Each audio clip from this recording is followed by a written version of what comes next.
আমি সবকটার কাছে এমন প্রশ্ন ধরবো না।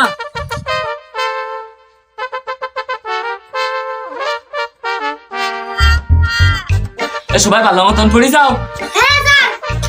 তোমরা কি লেখাপড়া করে যাও, আমার একটু শোনাও দেন, আমি একটু শুনি।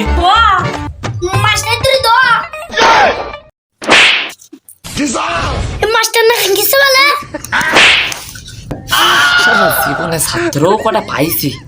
এইবার আমি তোকে কাছে প্রশ্ন ধরবো, খালি প্রশ্নের উত্তর দে। তুমি বলো 1 2 যোগ করলে বিবেকানন্দের বাবার নাম কি? হবে না? I want problems always.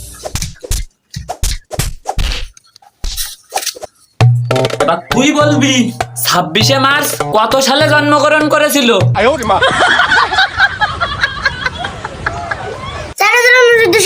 শালা হারামি। Oh no no no.